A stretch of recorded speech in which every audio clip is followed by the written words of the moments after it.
예, 정치 구구단 순서입니다.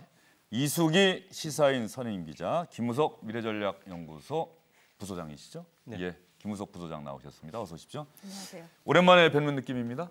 그렇죠. 예, 국정감사 첫날인데 말이죠. 여당에서는 민생, 경제, 평화, 야당에서는 문재인 정부의 실정, 추궁 이렇게 서로 달라도 참 다른 이야기를 하고 있습니다. 여야 의원들 사이의 공방도 치열해 보이고 문재인 대통령 아까 이야기 들어보면은 야당 의원들과 정부 피감기관 관계자들 사이의 공방도 치열할 것 같고 어떻게 보세요? 어차피 이제 작년에가 이제 문재인 정부가 출범하고 몇 달 안 됐었기 때문에 국정감사가 제대로 이루어진 건 아니죠. 이제 전 정권에 대한 그 감사의 성격까지 있어서 혼재돼 있었다면 이번이 본격적인 이 문재인 정부에 대한 국감이기 때문에 여당 방어하는 여당이나 이제 공격하는 야당이나 훨씬 더 마음가짐이 달라 보입니다.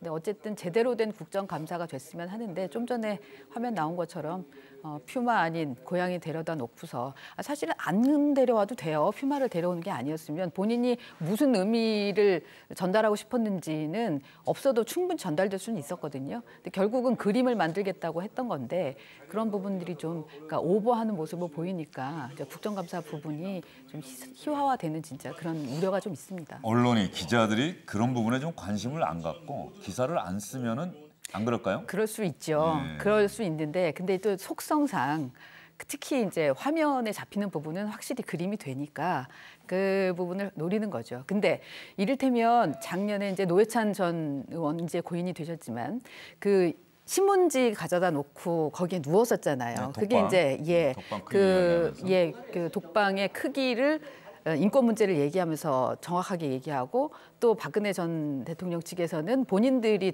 이제 이 인권 문제를 얘기하는데 그거와 비교해 볼 때 일반 수감자하고는 전혀 다른 대우다. 이게 사실 그 한 장면으로 너무 잘 표현이 됐기 때문에 그런 부분들은 효과가 있으나 그림으로서의 효과가 있으나 저런 부분들은 좀 이제 미스매치 아니냐 이런 얘기가 나올 수 있는 거죠. 그러니까 어떤 국회의원이 어떤 화면을 활용을 해도 어떻게 활용하느냐에 따라서 그 전하는 메시지가 확실히 다르다는 생각은 듭니다. 예, 이수기 기자의 이야기하신 동안 이제 화면 다시 봤더니 이제 벵갈 고양이는 또 무슨 죄가 있나 싶은 생각도 좀 듭니다. 상당히 긴장해 있고 좀 겁에 질린 듯한 모습도 있고 어떤 면에서는 또 다른 어떤 동물 학대 아니냐 또 이런 비판도 충분히 나올 수 있을 것 같다는 생각도 좀 들고요. 김우석 부소장은 국정감사 첫날 맞아서 올해 국정감사 어떻게 전망하시는지? 이수기 기자 말씀하신 대로 지금은 뭐 여당이나 정부는 뭐 나름대로 한 뭐 방향을 잡았겠지만 제가 관심이 있는 거는 결국은 야당이 얼마나 실력 발휘를 하느냐 그 첫 시험대다 이렇게 생각이 돼요. 그런데 뭐 계속 얘기할 수밖에 없는 게 지금 뭐 벵갈 고양이 얘기 나오지만 저거는 어떻게 보면 맹자에 나오는 소가 불쌍하니까 양을 써라라고 하는 것처럼 지금 나오는데 그 푸마를 가지고 오면은 푸마가 좀 거시기하다 이런 식으로 얘기하면서 대신해 가지고 고양이를 한다 이렇게 얘기를 했는데 본인이 앵커께서도 말씀하셨지만 그 고양이는 무슨 죄가 있느냐는 말이죠. 그래서 그런 부분들에 대해서도 좀 정제된 그런 좀 모습을 보여야지 그 메시지가 정확해지는데 그런 것들이 좀 아쉬움이 있고요. 역시 야당에서는 지금은 명확한 거는 민생과 경제에 집중을 해야 해요. 그 길밖에 없습니다. 지금 대북 문제에 대해서 계속 뭐 얘기들이 나오는데 그 부분은 어찌됐든 장기적인 과제 아니겠습니까? 결론이 나지도 않고 계속적으로 중간중간에 새로운 상황이 벌어졌기 때문에 정보에 접촉하는 가능성이 굉장히 약한 능력이 부족한 야당 입장에서는 계속 끌고 나가는 한계가 있는 거죠. 예. 주도권은 어차피 여당이 가지고 있고 그런 면에서 결국 민생 경제에 얼마나 집중해서 국민들한테 호응을 받느냐 이것이 야당의 실력을 가늠할 수 있는 집중적인 결과적인 그런 상황이기 때문에 거기에 주안점을 두고 보고 있습니다. 주영진의 뉴스브리핑 앞으로 국정감사가 진행되는 기간 아마도 오전 상황이 되거나 그 어제 하루 전 상황이 되겠죠. 국정감사에서 의미 있는 질문과 답변이 나오면 시청자 여러분께서 주목해서 보실 만한 발언 이런 제목으로 한번 소개를 해드릴까 싶은데 혹시 화면이 준비가 됐는지 모르겠습니다. 오늘의 국감 주목 이 발언 이런 제목으로 여러분께 보여드릴 텐데요. 먼저 강경화 외교부 장관 오늘 오전 국정감사장에서 이런 답변했습니다.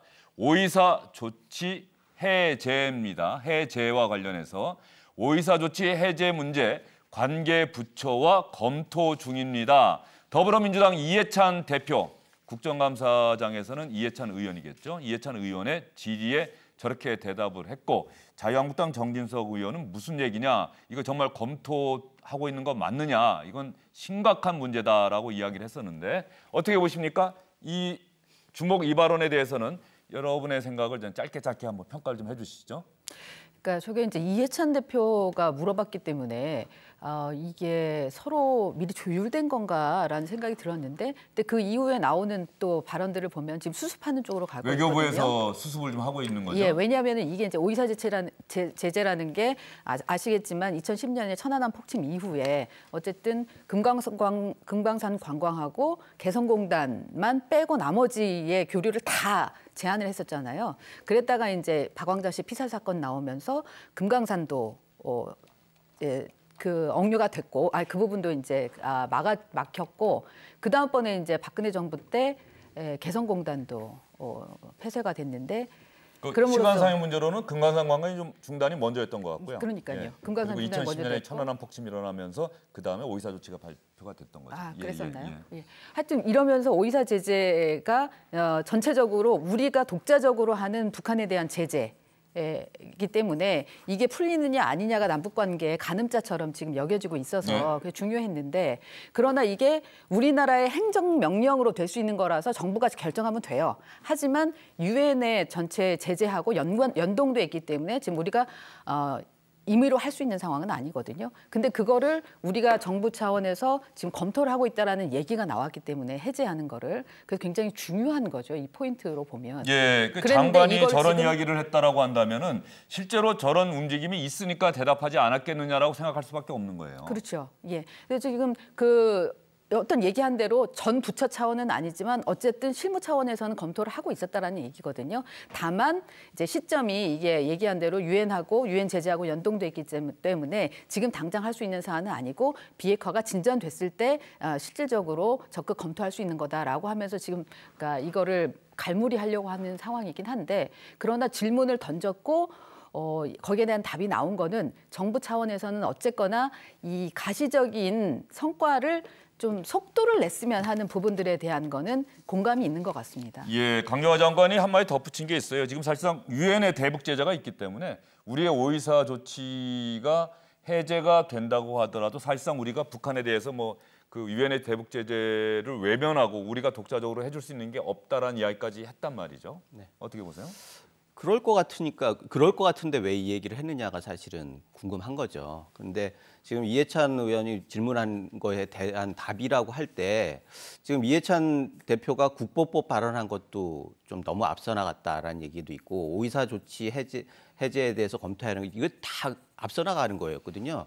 그런 면에서 국제 제재가 계속 되고 있는데 이렇게 우리나라가 너무 앞서 나가는 거 아니냐라고 하는 불안감이 있는 게 사실이고, 그런 면에 있어서 정부 여당 다 굉장히 신중해야 할 상황에 너무 조급한 거 아니냐, 이런 얘기를 할 수밖에 없고요. 사실 이 모든 문제가 사실 우리 국회 비준만 해도 그런데 사실은 이 모든 문제가 북한에서 도발했으니까 생긴 거잖아요. 금강산도 그렇고 개성공단도 중간돼서 그렇고 우리 정부가 귀책사유가 있는 게 아니란 말이죠. 그런데 그런 면에서 객관적으로 좀 상황을 보면서 이 조치를 해제할 만큼의 북한에서 일정 정도의 조치가 있어야지 거기에 맞대응을 해가지고 해제를 하든지 완화를 하든지 이렇게 하는 게 수순이 아닌가, 이런 생각이 듭니다. 아마도 오이사 조치는 박근혜, 이명박 두 보수 정권의 북한을 바라보는 시각이 응축된 조치다. 그런 면에서 본다고 한다면 북한과 대화와 협력을 강조하고 있는 문재인 정권, 또 과거의 김대중 노무현 정권에서는 오이사 조치와는 좀 더 다른 시각을 갖고 있다. 이런 맥락에서 강경화 장관의 답변이 나온 게 아닌가 싶습니다. 일단 강경화 장관 발언은 이 정도로 정리를 해보고요. 두 번째 발언은 말이죠. 순서를 좀 바꿀 수도 있습니다. 도종환 문화체육관광부 장관의 이야기를 한번, 북한과 관련된 이야기입니다. 오늘의 국감 주목 이 발언. 내년 100회 전국체전에 북한도 참여할 것을 제안했습니다라고 오늘 국정감사장에서 답변했습니다. 저 생각 사실 그동안 우리 대한민국에서 살고 있는 그 누구도 생각 못했던 제안이네요. 그렇죠. 김일국 체육상한테 직접 했다는 거고 이제 답을 기다리고 있다는 거거든요. 근데 이제 어쨌거나 지금은 남북 그 교류를 많이 하자라는 게 지난번 그 정상들 간의 합의에서 담긴 뜻이기 때문에 앞으로 이제 문화나 체육 쪽 이런 쪽에서는 계속 교류를 활성화하겠다는 겁니다. 그래서 이런 제안을 하니까 북한에서도 이 탁구나 역도 이런 쪽에 대해서는 본인들이 대회를 열면 남측 선수들이 좀 많이 와달라라고 또 역 제안이 왔다고 해요. 그래서 그런 부분들에 대해서 검토하고 있다고 하는 거기 때문에 결국은 우리가 지원을 하는 부분이나 제재를 해제하는 부분에 있어서는 이제 조금 그 유엔과 발을 맞춰 가더라도 남북 간에 당장 할 수 있는 문화체육 교류는 좀 활성화하겠다는 뜻이 있어서 이 부분은 좀 진전된 것들이 하나 둘 더 나올 것 같습니다. 예, 어떻습니까? 과연 전국체전에 북한에서도 나올까요? 함경도 대표단, 뭐 평안도 대표단, 강원도 대표단. 강원도는 대한민국에 있지만 지금 북한에도 있기 때문에. 같이 합해지는 거 아닐까요? 예. 강원도 쪽은. 내부에서 보세요? 또 경선. 네. 어떻게 전망하세요? 저는 이건 약간 그 개념 정리를 먼저 해야 한다고 예. 생각해요. 전국체전은 그야말로 국내 행사 아니겠습니까? 그런데 엄연하게 국제사회는 두 나라인데 두 나라가 같이 합류해가지고 국제대회를 하거나 아니면 국제대회에서 초청을 해가지고 같이 합류하거나 이런 거와 이 전국체전 부분은 약간 다른 개념이죠. 그런데 이게 통일 국면이 아닌 상태에서 이렇게 된다라고 하면 어떻게 보면 굉장히 헷갈릴 수도 있죠. 그래서 이런 부분들은 사전 정지 작업을 좀 할 필요가 있다고 봐요. 이게 뭐 물론 같이 다 한민족이니까 같이 합력해가지고 뭐 제전을 한다라고 하면 축전이 되겠죠. 그런 면에서 좋은데 그 전 단계에 있어서 국민들이 혼란스럽지 않도록 일정 정도의 절차를 밟아야 하는데 그런 것들이 장관이 가가지고 국내적인 합의가 없는 상태에서 북한에 불쑥 문제 제기를 했다, 제안을 했다 이런다고 하면은 과연 그게 정상적인 절차인가라고 하는 부분들은 생각해 볼 부분이 있다고 생각합니다. 예, 전국체전에 북한 선수단이 참여하는 문제, 북한에 공식적으로 제안했다는 도정환 장관의 국정감사장 답변이었습니다. 다음 세 번째 오늘의 국감 주목 이 발언, 홍남기 국무조정실장입니다. 이거 나올 때 좀 약간 효과음도 좀 있는 게 좋을 것 같다는 생각도 드네요. 긴장감 드는 뭐 그런. 빠방 뭐 이렇게. 예. 가짜뉴스 대책 이달 중에 발표하겠습니다. 가짜뉴스 대신에 정부에서는 허위 조작 정보라고 부르기로 했습니다라고 오늘 국정감사장에서 답변을 했는데요. 이 부분은 저희가 관련 발언을 국정감사 오늘 오전 상황을 직접 찾아서 여러분께 들려드리겠습니다. 가짜 뉴스 네. 잡을 수 있겠어요? 허위 조작 정보에 대해서는 단호하게 저는 해야 허위 된다고 조작 생각합니다. 정보. 네. 그러시면 이 허위 조작 정보 근절을 위한 제도 개선 방안 이건 이제 문재인 정부에서 발표할 예정이죠. SNS처럼 언론의 영역에 있지 않으면서 명백하게 이거는 누가 봐도 제3자가 누가 봐도 명백하게 허위 정보가 막 흘러다니고 그게 확산되면서 개인이라든가 단체라든가 그 피해 조직에 엄청나게 명예를 포함해서 훼손하고 있다면 이거를 가만히 방치하는 것도 문제가 아니겠습니까? 사실 이 가짜 뉴스를 법적으로 제재하는 이 문제를 놓고서는 뭐 2시간, 3시간 하루 종일 토론을 해도 뭐 그 정도가 가능할 정도로 무겁고 정말 우리 사회가 한번 생각해 볼 만한 주제인데 저희는 일단 홍남기 국무조정실장의 답변만 간단하게 한 평가를 해보도록 하죠. 이달 중에 발표하겠다. 그리고 왜 가짜 뉴스라고 안 부르고 허위 조작 정보라고 이름을 바꿔서 부르기로 했을까요? 그러니까 이제 가짜 뉴스라고 하니까는 여기에 그러니까 개념에 대한 이제 혼동이 있는 거죠. 그래서 의견을 얘기하는 것들, 왜 의견 중에서도 서로 다른 의견들이 있는데 그거를 가짜 뉴스라고 해서 그냥 낙인 찍어버리면은 이게 혼동이 될 수 있는데 그건 법적으로 처벌하기가 쉽지 않은 내용이거든요. 그러니까 이제 허위 조작은 그거는 팩트 체크가 가능한 거죠. 그러니까 법적으로도 이거는 처벌 가능한 거기 때문에 그걸 좀 분명히 하겠다는 것 같아요. 요즘 그 왜 유튜브나 뭐 이런 데에 이제 보수 쪽에 지금 보수 진영에서는 보수 쪽 인사들이 얘기하는 부분을 다 가짜 뉴스라고 정하고 이렇게 하는 거 아니냐, 때려잡겠다는 거 아니냐라는 이런 얘기가 있으니까 그게 아니라 정확하게 팩트가 달라서 명예훼손을 하거나 그러니까 국민의 혼란을 일으킬 수 있는 사안들 그런 부분들은 꼭 쪽집게로 잡아내겠다. 그러니까 이런 차원에서 좀 분리를 하는 거라고 보입니다. 예, 정부에서도 이달 중에 가짜뉴스, 이제 가짜뉴스라고 안 부르고 허위 조작 정보라고 부르겠다고 하면서 이달 중에 대책을 발표하겠다. 국정감사에 대비해서 여당에서는 가짜뉴스 대책단까지 또 만들었거든요. 야당 의원들이 제기하는 것이 가짜뉴스일 수도 있다.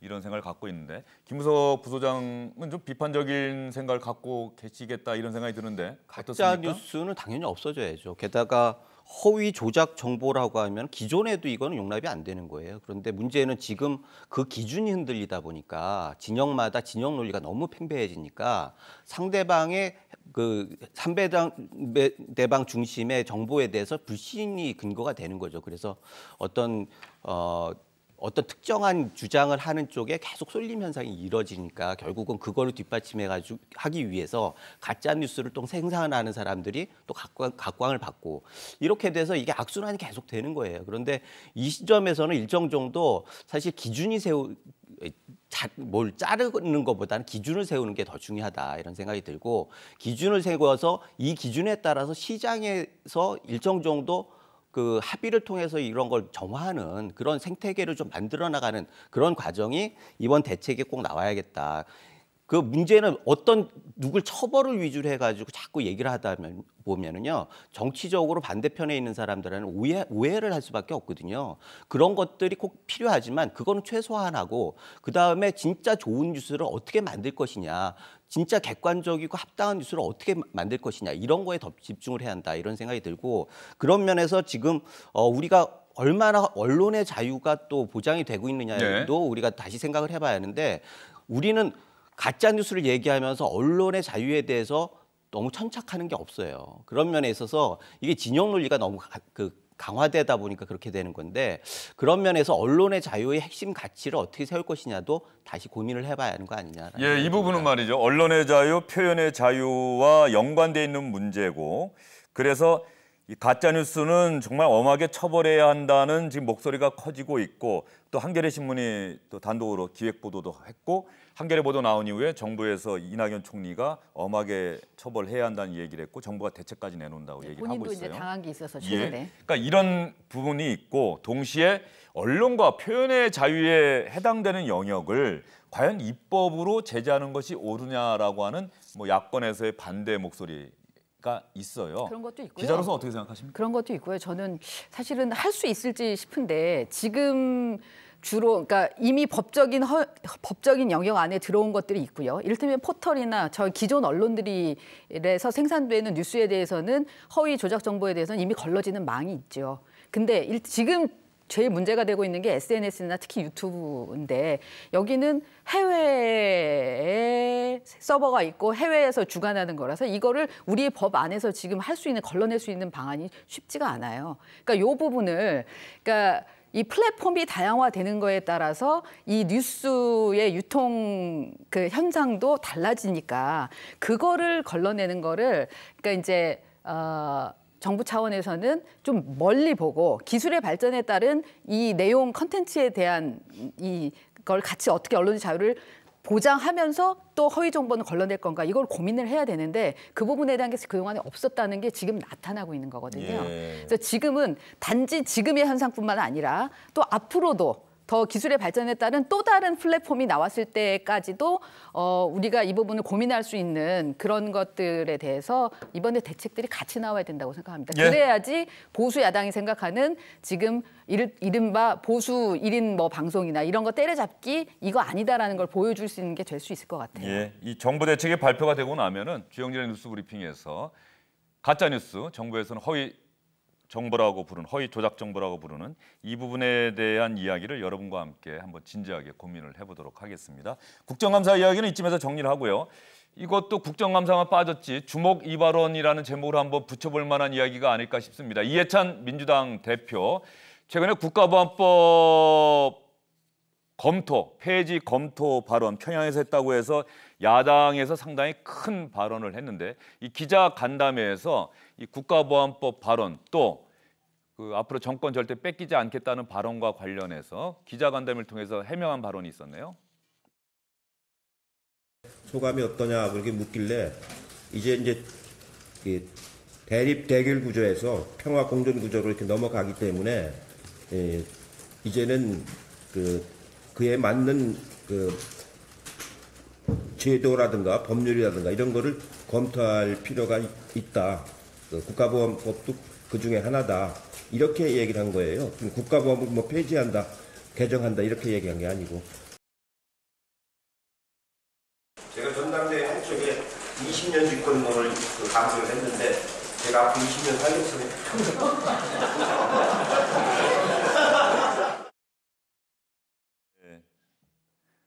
이해찬 대표, 제가 앞으로 20년 살겠어요라고 했는데 살 수 있으시죠. 예, 60대 그럼요. 중후반인데 말이죠. 그럼요. 예. 그런데 왜 저런 이야기를 했을까요? 저건 뭐 이제 넘어가려고 눈치고 넘어가려고 예. 하신 거죠. 본인이 그거를 그러니까 심각하게 얘기했던 게 아니라라는 얘기를 한 건데 어쨌든 제가 이제 저 발언들이 나온 직후에 왜 이런 얘기가 나왔을까를 이제 그쪽에다 물어봤을 때 사실 그렇게 심각하게 생각하고 했던 발언은 아니더라고요. 그러니까 아까 얘기 나온 대로 국가보안법 문제에 대해서는 어쨌거나 남북한의 이 평화체제, 평화무드로 가고 평화체제가 만들어졌을 때 그러면은 정치권이 뭘 해야 되느냐라는 질문에 관련 법들을 정비해야죠. 그리고 그러면 그런 게 어떤 것들이 있을까? 그러면 국가보안법 같은 게 있겠죠. 한 거고 저희가 그냥 봐도 지금 상황에서는 이렇게 남북 간의 접촉이 많아지고 또 서로 간에 지금 뭐 고무 찬양들이 막 지금 우리가 볼 때는 고무 찬양죄에 걸릴 만한 것들이 벌어지고 있는 상황이라면 근데 상황이 바뀌면 그 부분에 대해서는 정비가 필요해서 당연히 해야 될 얘기를 한 건데 근데 그게 이제 장소가 왜 하필이면은 북한이었느냐 그리고 그 얘기를 꼭 집어서 국가보안법 얘기를 했어야 되느냐 이건 야권에서 굉장히 예민하게 생각하고 있는 건데 그런 부분에서 그러니까 생각 없이 나온 발언 아니냐라는 지금 지적을 할 수 있는 거겠죠. 예, 김우석 부소장은 어떻게 생각하십니까? 제가 20년 살겠어요. 저거 사실 오늘 상당히 회자가 될 것 같은 발언이에요? 맞습니다. 20년 사시겠죠. 그런데 문제는 그게 농담처럼 지금 말씀하셨단 말이에요. 그런데 농담을 통해서 대표가 됐고 당원과 국민을 농담으로 얘기를 하면서 의기를 이렇게 북돋았느냐라고 하는 부분들에 대해서는 책임을 물을 수밖에 없어요. 사실은 저렇게 넘어갈 게 아니라 그 의도가 뭐고 그 이유가 뭐고 그걸 합리적으로 어떻게 설명을 하든지 뭐 이렇게 해야 하는데 아니면 사과를 하든지 저렇게 그냥 넘어가는 걸 여당 대표로서의 책임감은 약간 아쉬운 점이 있죠. 그런데 그런 면이 있고 또 하나는 국보법 발언에 대해서 얘기를 하자면은 뭐 처녀가 애를 낳아도 변명거리가 있는 거 아니겠습니까? 그러나 처녀이기 때문에 물리적으로 안 되는 거예요. 그런데 지금 여당 대표가 저런 얘기를 했기 때문에 문제가 되는 거예요. 여당 대표는 정말 국가를 대표하는 굉장히 중요한 자리입니다. 물론 저게 북한에 갈 때는 여당 대표 자격이 아니라 노무현 재단 자격으로 갔지만 누가 봐도 그건 여당 대표의 발언이란 말이에요. 언론도 그렇게 보는 거고 북한에서도 당연히 그렇게 보겠죠. 그런 면에서 이해찬 대표는 대표이기 때문에 이 문제에 대해서는 일정 정도 마무리를 하고 넘어가야 할 부분이고 실제로 뭐 이수기 기자 말씀하셨듯이 제가 봐도 그렇게 심각하게 생각하지는 않은 것 같아요. 문제는 심각하게 생각하지 않을 때 나온 것들이 어떻게 보면 진정성일 수도 있다는 거예요. 그러면서 야당 보수 진영에서 의구심을 갖는 이 국보법 문제를 다시 들춰내면 문제가 되는 걸 정부 여당이 추진하는 데도 굉장히 방해가 되는 겁니다. 지금 북한에서 일정 정도 주도권을 북핵 문제에서 주도권을 갖기 위해서는 국정원이 핵심 기구고 국보법을 폐기하거나 손을 보면 국정원에 대해서도 일정 정도 손을 안 댈 수가 없거든요. 그런 면에서 굉장히 경솔한 발언이었다라는 거 얘기할 수 있죠. 국가보안법 발언과 관련해서는 이해찬 대표가 어제 기자간담회 통해서 원혜영 의원도 옆에서 거들었고요. 일단 지금 당장 하자는 얘기가 절대 아니고 앞으로 남북 또 북한과 미국 사이에 평화 체제 이런 문제까지 논의가 진전된 단계에서 해볼 수 있다는 원론적인 이야기였다라고 일단 한 걸음 뺐다는 얘기 여러분께 말씀드리고요. 좀 전에 좀 비유는 그 잘못된 비유로 비판을 받을 수 있으니까는 그 부분은 좀 수정을 해야 될 것 같고요. 그다음에 그 20년 뭐 50년 이 발언은 그 DJ 정부 노무현 정부 때 어쨌든 정상회담들을 하면서 진전을 시켜놓은 게 정권이 바뀌면서 완전히 뒤로 갔다라는 데 대한 심각한 트라우마가 좀 있는 건 분명해 보여요. 그래서 그 부분을 좀 가겠다라는 건데 그 얘기를 이제 야당을 자극하는 쪽으로 나오니까 협치의 맥락에서는 어쨌거나 걸림돌이 될 수밖에 기본적으로 없죠. 뭐가 깔려 있냐면 대북 관계에서 북한에서 가서 얘기한 거잖아요. 북한 당신들은 잘못이 없는데 결국 우리가 정권을 뺏겨가지고 이게 남북 관계가 경색돼가지고 결국 이런 사태가 됐다라고 얘기를 하는 게 사고방식이 문제라는 거죠. 사실은 그렇게 비춰질 수 이 있다. 모든 문제가 북한에서 아까도 말씀하셨듯이 금강산이나 개성공단 이런 부분들은 어떻게 잘 진행될 수도 있었는데 북한에서 우리 관광객을 죽이고 우리 그 함대를 침몰시키고 이런 과정을 통해서 결국 상응한 대응으로 나타났던 조치 아니겠습니까? 그런데 그런 것들에 대해서 어떻게 보면 너무 작게 생각한 거 아니냐라는 문제 제기가 있는 예, 거죠. 알겠습니다. 뭐 이 부분 갖고 두 분이 또 계속 토론을 벌이셔도 시간이 상당히 무한정 갈 것 같다는 생각이 드는데 뭐 저는 그런 생각이 들었어요. 뭐 여당 대표든 야당 대표든 장기 집권, 뭐 장기 집권이든 영구 집권이든 정권 절대 뺏기지 않겠다고 말할 수 있는 자유는 있죠. 뭐 야당 대표도 반드시 정권 되찾아오겠습니다라고 얘기할 수 있는 건 아니겠습니까? 그러나 다만 이런 대한민국 같은 민주국가에서는 그 결정하는 게 여당 대표, 야당 대표가 아니잖아요. 그렇죠. 국민이 결정하는 거기 때문에 저런 발언에 대해서 국민이 어떻게 생각하느냐, 뭐 그거 기준으로 저희가 생각하면 되지 않을까 싶고요. 두 분이 상당히 치열하게 토론하셔서 시간이 좀 지났습니다만 그래도 여러분께 하나는 보여드려야 될 것 같습니다. 어제가 572돌 한글날이었죠. 문재인 대통령이 현직 대통령으로서는 24년 만이라고 하는데 제가 정확하게 기억을 하고 있는지 모르겠습니다. 세종대왕릉을 방문했습니다. 어제 영상 저희가 여러분께 보여드리겠습니다.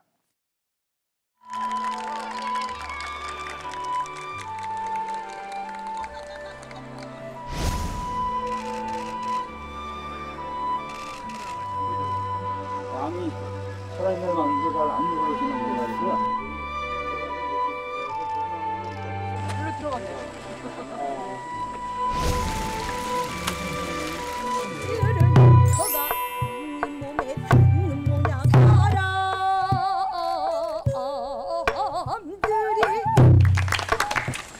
바람이 불면 간지러워하는 들판을 봐.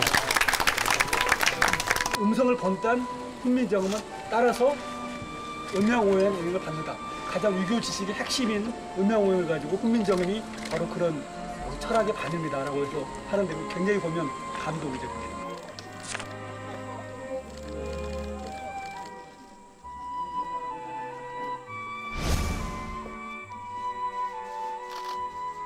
또 분명 세종대왕께서 한글을 이제 만든 목적이 그 당시에는 중국의 한자 밖에 글자가 없었기 때문에 일반 백성들이 서로 소통하는데 어려움을 겪기 때문에 일반 국민들의 소통을 위해서 한글을 만든다라고 목적을 밝히셨거든요. 그야말로 세계에서 유례가 없는 그런 애민 정신이죠. 이 시대에도 우리 정치하는 사람들이 다 본받아야 할, 또 가슴 깊이 새겨야 할 그런 리더십이라고 생각합니다.